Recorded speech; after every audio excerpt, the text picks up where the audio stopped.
Eu imagino que talvez a gente procure por um idioma que todo mundo conhece, assim, sabe? Você já imaginou qual seria essa linguagem, esse idioma que qualquer pessoa no mundo pudesse entender? Essa é uma dúvida para mim, porque eu cresci entre dois mundos. Eu cresci num mundo dos surdos mudos e cresci num mundo dos ouvintes também. E muitas das vezes, eu ainda pequenino, lembro de ser tradutor dos meus pais. Eu traduzia o que eles falavam e me comunicava e falava aquilo que eles estavam dizendo para outra pessoa e traduzia às vezes da outra pessoa para eles também. Então eu fui crescendo nessa realidade, mesmo quando eu crescia, eu ligava para o trabalho da minha mãe, eu entendia tudo que ela me falava do outro lado lá, nem precisava de outra pessoa, só para falar o que eu dizia para ela. Óbvio que não tinha a ligação por videochamada nem nada, então precisava ser só no telefone, como era antigamente. A gente nem se lembra mais como era isso, né? A verdade é que essa experiência, essa realidade de estar entre dois mundos é muito interessante. E eu me pergunto, né, com tantos povos, com tantas línguas que a gente tem no mundo, será que existe um idioma, uma forma de se comunicar que todo mundo entende? Será que a gente consegue encontrar isso? Eu sei que a gente fala que o amor é linguagem universal, mas meu irmão, minha irmã, eu já vi um monte de livro falando 5 linguagens do amor, 5 linguagens do amor para cada gênero, 5 linguagens do amor para a mulher, para a criança, para o adolescente. É tanta linguagem do amor que eu já não sei mais qual que é o que, já é um idioma, já tem que fazer escola para entender isso. Outros dizem que a linguagem universal é a matemática, só que se vocês forem bons de matemática igual eu, a gente só vai saber subtrair e somar. Male é isso daí. Então eu não posso contar com a matemática para me comunicar propriamente. Como que eu faço isso? É difícil. A verdade é que se comunicar é uma necessidade. Se você se lembra da história de Babel, vai trazer à sua memória agora que todas aquelas pessoas tinham um projeto. Elas estavam focadas em construir aquela torre para chegar até o céu. Havia um único propósito, e isso era tão poderoso, que Deus desceu do céu para ver o que estava acontecendo. E quando Deus viu o propósito que não era puro no coração deles, Ele simplesmente confundiu as línguas. E olha que interessante, mesmo tendo a mesma intenção, uma linguagem, um idioma diferente, fez todo mundo parar. Foi interrompido aquele projeto, acabou, porque as pessoas não se entendiam mais, elas precisaram ir cada um para o seu canto, porque o idioma era diferente.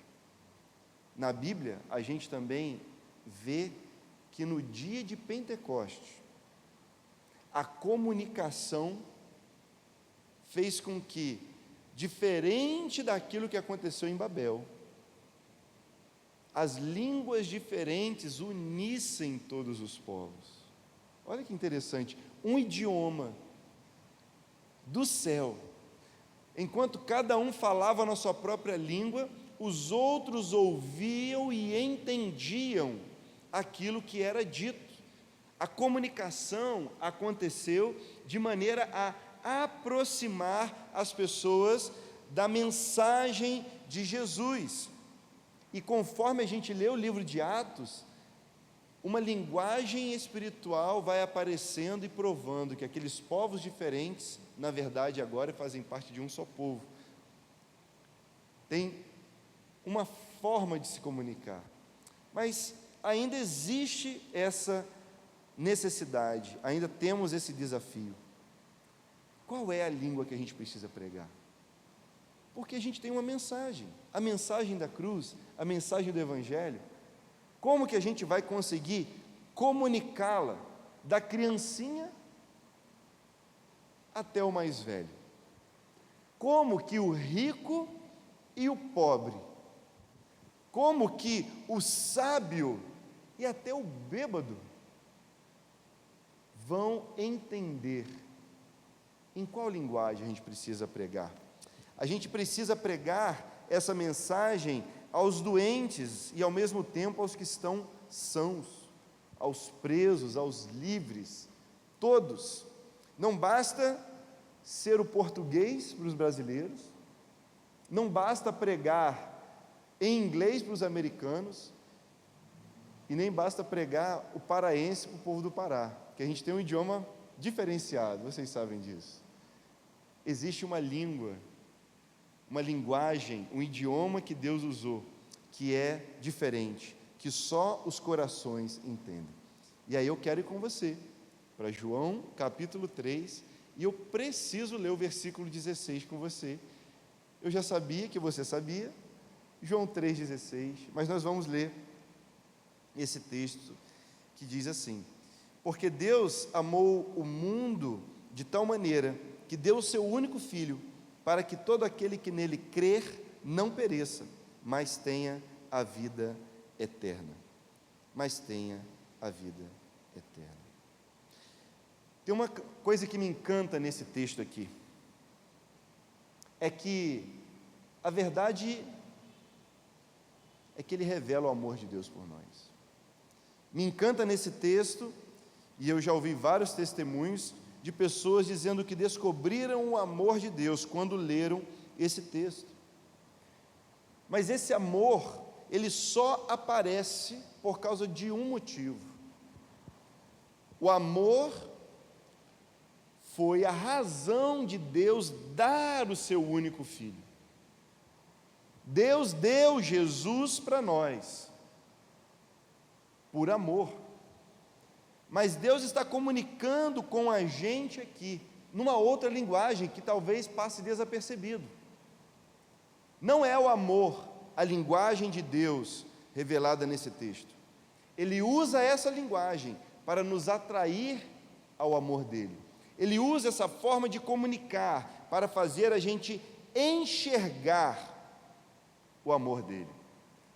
E é exatamente quando Jesus entra em ação que a gente começa a ver. Olha, Jesus, ele faz um contraste com a escassez, quando ele transforma o que era pouco em muito para alimentar as pessoas. Ele transforma a fome, a miséria em abundância, ele lida com isso. Jesus lida com os conflitos, com a violência, com o medo. Jesus lida com a doença, ele confronta a deficiência física, confronta a dor, Jesus confronta a morte. Todas essas coisas, em cada milagre, Jesus está falando uma língua que todos entendem. Que linguagem é essa? Acho que você já está curioso. É a linguagem do sofrimento. O sofrimento é algo que todos nós entendemos. O sofrimento é algo que atinge a gente. E é exatamente essas coisas que caem sobre nós que Jesus fez questão de enfrentar. Jesus sofreu cada uma das dores e dos problemas humanos. Agora veja, algumas dessas dores, alguns desses sofrimentos, Jesus consertou. Outros, ele consolou. Ele agiu de forma diferente. Mas ele não ficou distante, ele não ficou imune, pelo contrário, ele veio até nós. Porque ele sabe o quanto o sofrimento pesa para a gente. Ele sabe. A gente pode até ignorar o sofrimento por algum tempo, porque às vezes ele só está rodeando a gente, mas quando chega na nossa casa, quando chega na nossa vida, quando o sofrimento bate na nossa porta, atinge quem nós amamos, a gente começa a falar esse idioma fluentemente, a gente começa a entender. E ao ver que Deus deu o seu Filho para um mundo que sofre, a gente começa a entender o tamanho desse amor.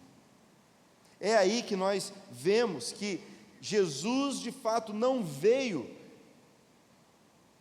de maneira a ser imune ao que nós sentimos.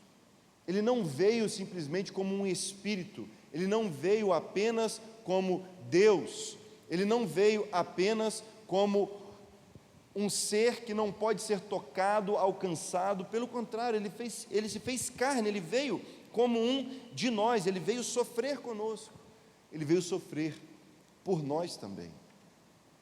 Perceba, o texto diz no versículo 14, um pouco antes desse que nós conhecemos tão bem: assim como Moisés levantou a serpente no deserto, importa que o Filho do Homem seja levantado.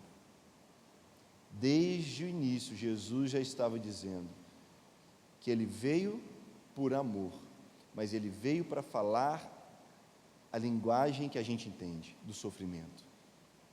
Ele já veio consciente da cruz, sabendo o que o aguardava, sabendo o que aconteceria. Mas, queridos, o sofrimento, ele não é um sinal de que alguém é cristão. Ninguém é mais crente porque sofre mais, ou menos crente porque sofre menos. O sofrimento é apenas um sinal de que há algo errado com o mundo. E onde a gente olha, a gente vê isso. Não dá para ignorar que ao nosso redor essas coisas estão acontecendo, e talvez esteja acontecendo na sua vida hoje, assim como está acontecendo na minha, com dor. É um fato, é verdade. Há algo de errado com a humanidade. Ao mesmo tempo a gente sofre, e ao mesmo tempo a gente faz os outros sofrer. A gente participa do sofrimento, mas a gente também causa o sofrimento. A gente também causa injustiça. Mas veja, não é assim com Jesus. Jesus é o santo. Jesus é o perfeito. Jesus é aquele que sofreu, mas nunca pecou. Ele é o santo que veio ao mundo pecador, o puro Deus encarnado, que sofre e morre por causa dos pecadores, por causa dos injustos, por nossa causa. O autor da vida padeceu a morte, sofreu a morte, e o pior dos sofrimentos, ele morreu a morte de cruz.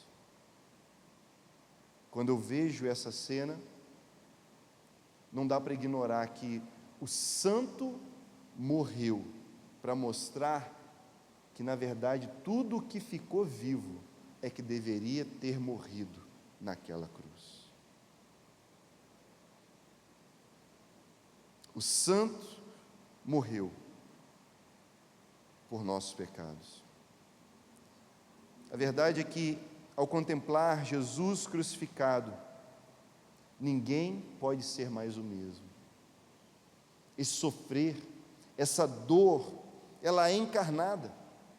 É por isso que a cruz está em todo lugar, queridos. A cruz está no alto das igrejas, a cruz está nos brincos das madames,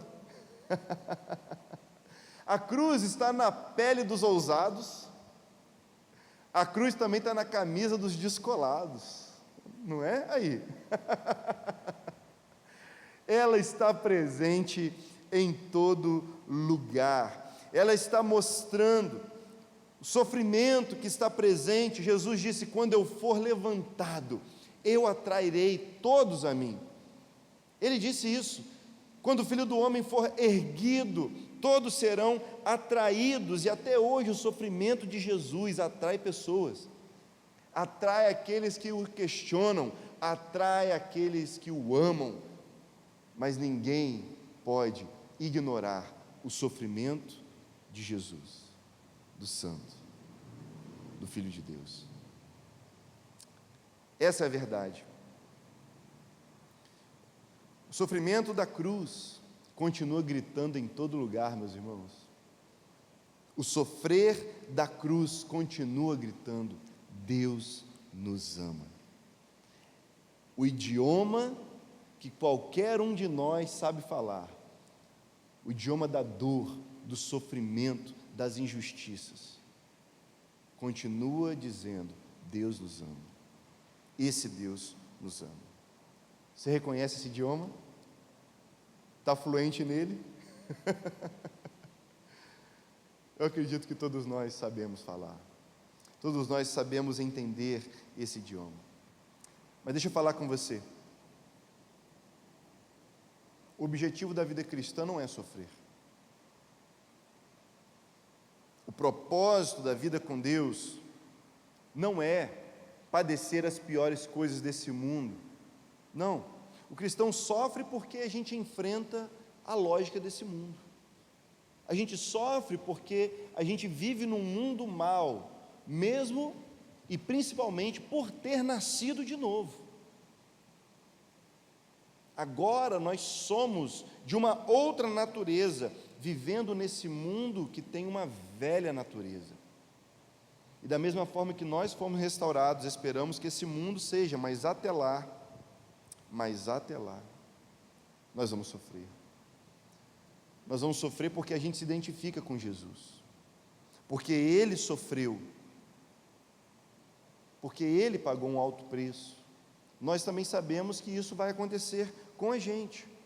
E veja, esse Jesus, na cruz, Ele disse assim: Pai, nas Tuas mãos eu entrego o meu espírito. O corpo ferido, machucado, esgotado, cansado, mas o espírito não se amargou, não se amargurou. É assim que a gente lida com os sofrimentos, é assim que você precisa lidar com os sofrimentos. O corpo vai ser afligido, mas por dentro seremos fortalecidos. Sempre que você está disposto a sofrer por causa do que é certo, por causa da verdade, por causa do amor de Deus, sempre que você está disposto a sofrer, meu irmão, minha irmã, para pedir perdão, para perdoar, sempre que você está disposto a sofrer para amar alguém, para suportar alguém, sofrer até mesmo uma injustiça, pagando um preço de ser envergonhado, às vezes de ser humilhado e até mesmo abandonado. Muitas das vezes nós sofremos isso. Vale a pena sofrer quando nós estamos no caminho de Jesus, porque essa é a linguagem que Deus usou, e essa mesma linguagem continua comunicando de forma única para o mundo o amor de Deus, a bondade de Deus, o cuidado de Deus. Esse mesmo idioma continua tocando nos corações. E aí não importa se você sabe falar em Libras ou se você sabe falar japonês. O que importa é que a gente consegue traduzir com o sofrimento o amor de Deus para qualquer idioma. Isso significa que a gente está tomando a cruz. Eu desafio você hoje a tomar a sua cruz e seguir Jesus. Assumir que ser cristão é participar dessa dor, desse sofrer. Assumir que ser cristão é padecer algumas coisas por causa de Jesus.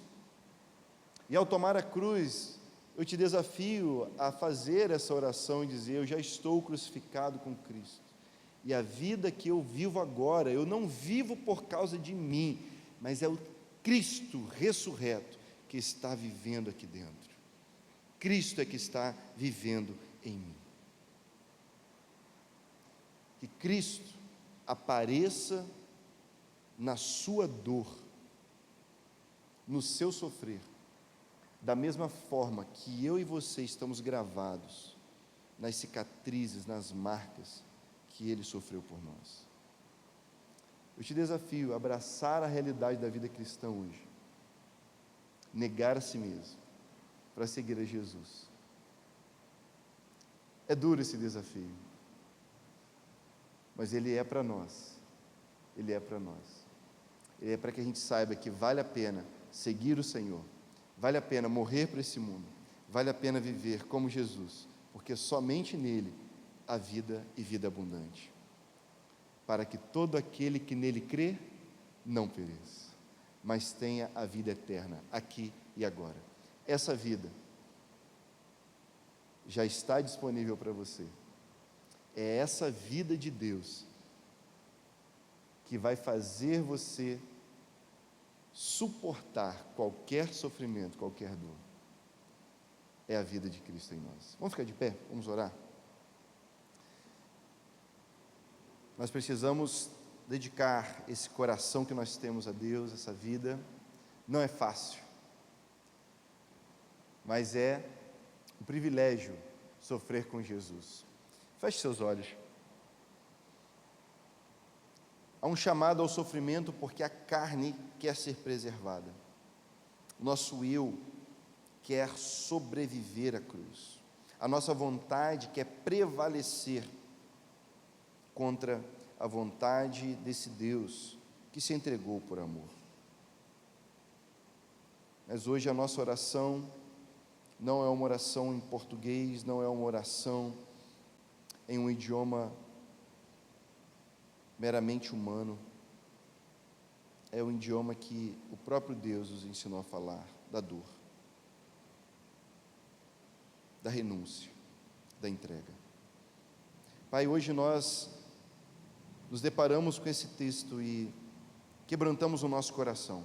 É impossível permanecermos, prosseguirmos, sabendo que o seu amor foi revelado com muita dor, com muito sofrimento, com sangue derramado. O seu amor nos alcançou, porque a cruz, esse sinal de dor, de morte, de sofrimento, de vergonha, de humilhação, nos atraiu. Não podemos passar a Deus e ignorá-la. Não podemos, ó Deus, fingir que ela não estava ali. Mas ao olharmos para a cruz, nós vimos que aquele era o nosso lugar. Ah, Senhor, não nos deixe ignorar que ainda existe uma cruz para nós. Não nos deixe ignorar que nós ainda estamos crucificados com Cristo. Que essa velha vida, a nossa velha vida, o nosso velho eu, precisa estar pregado, precisa estar sepultado, para vivermos a vida eterna aqui e agora. Senhor, ajuda-nos. Sabemos que há um sofrer nisso, há um sofrer em fazer aquilo que é certo em um mundo errado, há um sofrer em ser justo em um mundo injusto, há um sofrer em falar a verdade em um mundo onde o pai da mentira cegou a tantos. Há um sofrer, Deus, em sermos bondosos e misericordiosos em um mundo ganancioso. Há um sofrer em sermos santos em um mundo pecador. Mas ajuda-nos a vencer e prevalecer por causa de sua graça. Vencer e prevalecer por causa do seu amor. Não nos deixe amargurar por causa do sofrer, por causa da dor, mas que mesmo através dela, a gente renda o louvor, a honra e a glória. Sabemos que ainda que não venha a cura, teremos o consolo.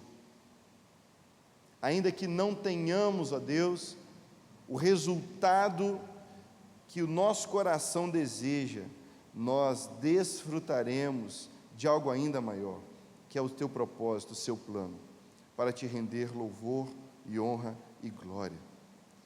Agradecemos porque Jesus sofreu por nossos pecados.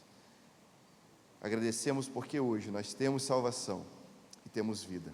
Oramos no nome dele, o nosso Senhor e Salvador. Amém.